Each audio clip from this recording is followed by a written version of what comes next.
নতুন সিলেবাস অনুযায়ী ক্লাস 12-এর তৃতীয় সেমিস্টার বাংলা গল্প আদরিণী থেকে প্রারম্ভিক আলোচনা, চরিত্র বিশ্লেষণ, বিষয় সংক্ষেপের খুব সহজ সরল ভাষায় আলোচনা এবং 20টি খুব গুরুত্বপূর্ণ এমসিকিউ প্রশ্ন উত্তর সহ তোমরা এই ভিডিওটি থেকে পেয়ে যাবে। যদিও এটিকে গল্পের বিষয় সংক্ষেপ বলছি, তবে এটিতে গল্পের যে অংশগুলো থেকে তোমাদের পরীক্ষায় প্রশ্ন আসতে পারে সেই অংশগুলোকেও সম্পূর্ণরূপে সংযোজন করেছি।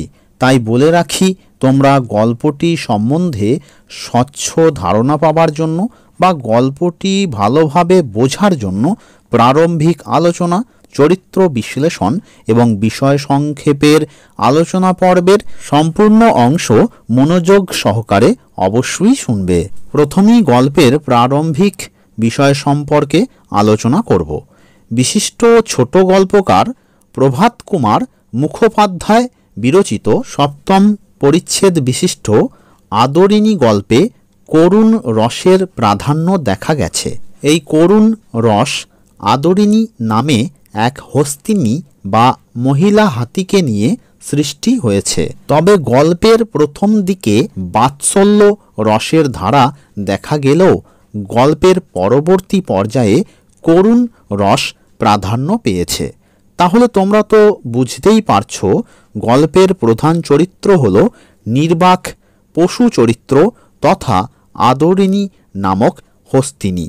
এর সাথে যে চরিত্রটি ছাড়া গল্পটি অসম্পূর্ণ সেই চরিত্রটি হল মনুষ্য চরিত্র জয়রাম মুখোপাধ্যায়, যার বয়স 50 পার হয়ে গেছে, যিনি প্রথম জীবনে খুব কষ্ট করে মোক্তারি শুরু করেন এবং পরবর্তী সময়ে খুব প্রতিপত্তি অর্জন করেন। এই জয়রাম বাবুর হৃদয় খুবই কোমল, তবে তাঁর মেজাজটি বেশ রুক্ষ। এর পাশাপাশি কিছু চরিত্র গল্পে আংশিকভাবে রয়েছে। সেই চরিত্রগুলো সম্বন্ধে ধারণা তোমরা বিষয় সংক্ষেপ থেকে পেয়ে যাবে। তাহলে কথা না বাড়িয়ে চলে যাই গল্পের বিষয় সংক্ষেপ আলোচনা পর্বে। গল্পের প্রথমেই দেখা যায় নগেন ডাক্তার ও জুনিয়র উকিল কুঞ্জবিহারী বাবু প্রবীণ মোক্তার জয়রাম মুখোপাধ্যায়ের বাড়িতে বিকালে এসে জানালেন তারা পীরগঞ্জের জমিদার বাবুদের বাড়ি থেকে নিমন্ত্রণ পেয়েছেন। সামনের সোমবার মেজবাবুর মেয়ের বিয়ে আছে। তারা শুনেছে যে সেখানে খুব ধুমধাম হবে। বেনারস থেকে বাই আসছে, এছাড়াও কলকাতা থেকে আসছে খেমটা। নগেন ডাক্তার ও কুঞ্জবিহারী বাবু জয়রামবাবুকে জিজ্ঞাসা করল যে আপনি কি নিমন্ত্রণ পেয়েছেন? এই প্রশ্নে জয়রামবাবু একটু উত্তেজিত হয়ে উঠলেন। এই সময় মুখুজ্জে মশাই অর্থাৎ জয়রাম মুখোপাধ্যায় জানালেন যে তিনি 20 বছর জমিদারদের বাঁধা মোক্তার ছিলেন। তাকে তো অবশ্যই নিমন্ত্রণ জানানো হবে, কারণ তাকে বাদ দিয়ে ডাক্তার উকিলকে জমিদার বাবুরা নিমন্ত্রণ করবেন এটা কখনো হতে পারে না। তবে পীরগঞ্জে যাওয়া জয়রামবাবুর পক্ষে একটু কষ্টকর ব্যাপার হবে। আবার তিনি একথাও বলেন যে তিনি না গেলে জমিদারবাবু খুবই দুঃখিত হবেন। এই সময় নগেনবাবু এবং কুঞ্জবিহারী বাবু বলেন রাজবাড়ি থেকে জয়রামবাবুর জন্য হাতি পাঠালে তারাও সেই হাতিতে চেপে যেতে পারবেন। জয়রামবাবু সঙ্গে সঙ্গেই বললেন তিনি হাতি পাঠানোর জন্য চিঠি লিখে দেবেন। কুঞ্জবাবু বললেন মুখুজ্জে মশাই, আপনাকেও কিন্তু আমাদের সঙ্গে যেতে হবে, না গেলে ছাড়ছি না। জয়রামবাবু বললেন যাব বই কি ভায়া, আমিও যাব, তবে আমার তো ভাই খেমটা শোনবার বয়স নেই। তোমরা শুনো, আমি হুঁকো হাতে লোকজনের অভ্যর্থনা করব, কে খেলো কে বা না খেলো তা দেখব, এক কথায় তদারক করে বেড়াবো। পরের দিন জয়রামবাবু জমিদার বাড়িতে হাতি পাঠাবার জন্য চিঠি লিখলেন। এর আগেও তিনি জমিদার বাড়ি থেকে হাতি আনিয়েছিলেন। শ্রীযুক্ত জয়রাম মুখোপাধ্যায়ের বয়স 50 পার হয়ে গেছে। তার গোঁফগুলি মোটা মোটা ও কাঁচা পাকায় মিশ্রিত। মাথার সামনের দিকে টাক আছে, চোখ দুটো বড় বড়, ভাসা ভাসা। জয়রামবাবুর আদি নিবাস যশোর জেলায়। তাকে দেখলে মনে হয় তার হৃদয় বড় কোমল। প্রথম জীবনে খুব কষ্ট করে মোক্তারি শুরু করেন, পরে তার খুব নাম ডাক হয়। এখন তিনি পাকা দালান কোঠা করেছেন এবং পুকুর কিনেছেন। জয়রামবাবুর হৃদয় কোমল ও স্নেহপ্রবণ হলেও মেজাজটা কিন্তু রুক্ষ। যৌবনকালে ইনি রীতিমতো বদরাগী ছিলেন। হাকিমরা একটু অবিচার করলেই তিনি চেঁচিয়ে অনর্থ করতেন। একবার এক ডেপুটির সঙ্গে তার ঝগড়া হয়। এরপর বিকেলে বাড়ি এসে তিনি দেখেন যে তার বাড়ির মঙ্গলা নামক গরুটি একটি এঁড়ে বাছুর প্রসব করেছে। তখন তিনি আদর করে উক্ত ডেপুটি বাবুর নামে বাছুরটির নামকরণ করেন। আর একবার এক ডেপুটির সম্মুখে মুখুজ্জে মহাশয় আইনের তর্ক করছিলেন, কিন্তু হাকিম কিছুতেই মুখুজ্জে মহাশয়ের কথায় সায় দিচ্ছিলেন না।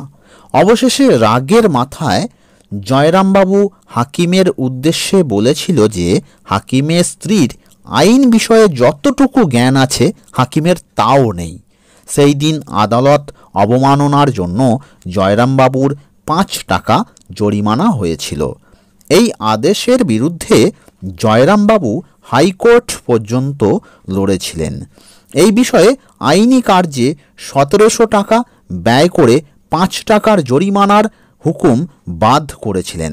জয়রামবাবু যেমন অর্থ উপার্জন করতেন তেমনি বহু মানুষের জন্য অন্নদান বাবদ বহু অর্থ ব্যয় করতেন। অত্যাচারিত উৎপীড়িত গরিব লোকেদের মোকদ্দমা তিনি বিনা পারিশ্রমিকে লড়তেন।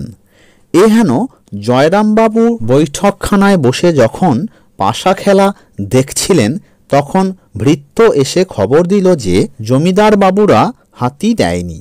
জয়রামবাবুকে তারা গরুর গাড়িতে আসতে বলেছেন। এতে জয়রামবাবু খুব রেগে গেলেন। সেই রাত্রেই জয়রামবাবু বীরপুরের জমিদার উমাচরণ লাহিড়ীর একটি হাতি 2000 টাকায় কিনে ফেললেন। নাম রাখলেন আদরিনী। জয়রামবাবুর পুত্রবধূ সেই হস্তিনীকে তেল সিঁদুর দিয়ে বরণ করে নিলেন। নিমন্ত্রণ রক্ষা করে পীরগঞ্জ থেকে ফেরার পরদিন বিকেলে জয়রামবাবু মহারাজ নরেশচন্দ্রের সঙ্গে দেখা করতে গেলেন।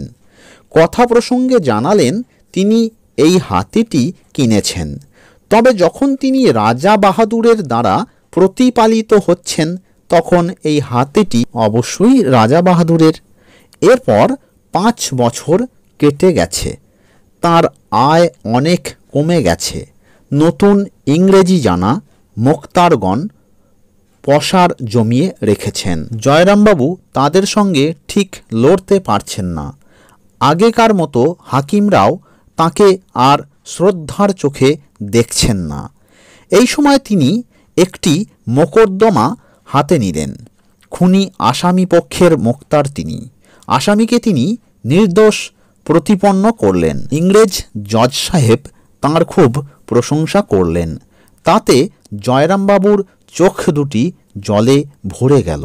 তিনি তাকে প্রাণ ভরে আশীর্বাদ করলেন। এরপর তিনি আর আদালতে যাননি। জয়রামবাবুর আর্থিক অবস্থা খুব খারাপ হয়ে গেল। সংসার চালানো কঠিন হয়ে উঠল। অনেকেই তাকে হাতিটি বিক্রি করে দিতে বলল। জয়রামবাবু ভাবলেন হাতিটি মাঝে মাঝে ভাড়া দিলে কিছু টাকা উপার্জন হতে পারে। তিনি হাতিটি ভাড়া দেবার জন্য একটি বিজ্ঞাপন দিলেন। হাতি ভাড়ায় 10 থেকে 20 টাকা আয় হতে লাগলো। তার বড় নাতি একসময় অসুস্থ হয়ে পড়ল।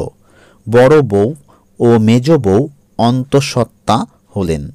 বড় নাতনি বিয়ে দিতে হবে। বড় নাতনির বিয়েও ঠিক হয়ে গেল।